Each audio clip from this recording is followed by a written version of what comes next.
My favorite Kirkland products are Kirkland ties. Because when you get salad dressing all over them, just throw them away. Don't be a snob. I became a millionaire when I was 28 years old. I'm thrilled that I became a millionaire, but not as thrilled as you think.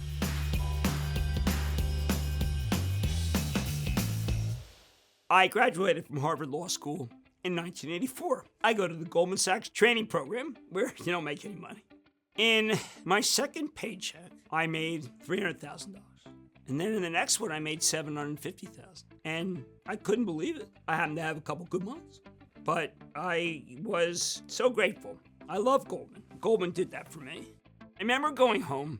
My mom was an artist. My dad's a salesman. And my mom was dying of cancer. I thought she'd be so proud of me. I said, Mom, I'm a millionaire. I made all this money. And she was in a stage of her life where she was, let's just say, not subtle, given the fact that the clock was ticking. And she said, you, my son, are embarrassing me and embarrassing yourself. Is that what it is? Was it always about the money? I said, no, Mom, I'm just proud. She says, why? Be proud if you wrote something great. Be proud if you were an artist. Don't be proud because you made money. When I leave this earth, if this is what it's about, I was a failure. When you really made some money, stop. Go be a writer. Well, I have written 3,000 words a day for 20 years.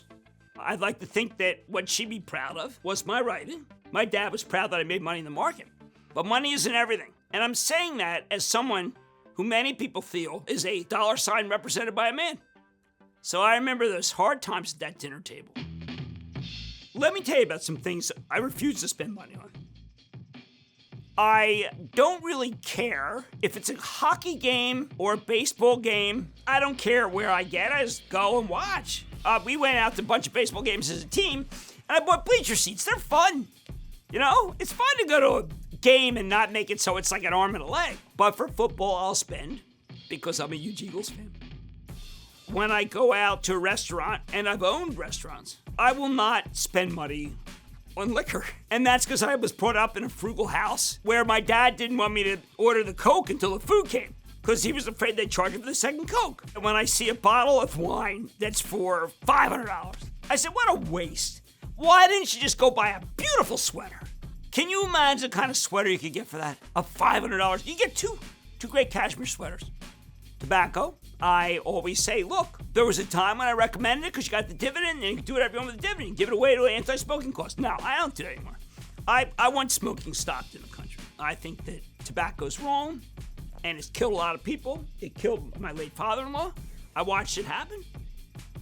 When my wife and I talk about, say, hotels, I'll say, how long are we going to be in that hotel room? Are we spending the day there? We went to Costa Rica, and we stayed at the most expensive. We stayed at Four Seasons. We were out every single minute. Next time we went, we stayed at an eco hotel. It was one-tenth the price of Four Seasons. And we never went into it until the moment we were going to go to sleep. It had air conditioning. So, you want to figure out your priorities. On a trip, are you going to be in or out? If you're going to be in the whole time, maybe one nice bottle of wine, ask what you could have bought with that. If you go to the supermarket and you buy the most expensive thing they have and there's a generic that's the same, like if you go to, by the way, you go to Walgreens or you go to any of the Kroger stores, the Kroger brand is every bit as good. How about Costco? Get a membership. I only buy Kirkland. I don't buy anybody else's. Kirkland is their generic, but it's better than everybody's. Are we partners or are we separate? And I said, we're partners. She said, then our decisions must be 50-50. I can't own individual stocks. So please don't think I'm two-faced about what I'm about to tell you, but I have no individual stocks. I have index funds and I have some gold and crypto. So I'm married. My wife and I sit down and we discuss our finances. And when I turned 65, she said to me, I'm not that far behind you in age, but what happens if I outlive you substantially? What happens if I own a portfolio of stocks, S&P, I don't know, what happens if the market goes bad after you die? I thought we were partners. I said, we're partners, but I've spent more time telling people how to handle the market and do what they're going to do. And I got shows, I got them. I don't care about any of that. We're partners. So I am making an executive decision that 50% of this is yours, 50% is mine. And the 50% that I have is going to be cash. And I did it. The market went up. But she just said, when it went up, great. Your half went up. Terrific. We still benefit. But I can sleep at night. And I couldn't before. When I did it, I regretted it. Because I hoped for great longevity. We all hope for great longevity. But I'm happily married. And she's 50%.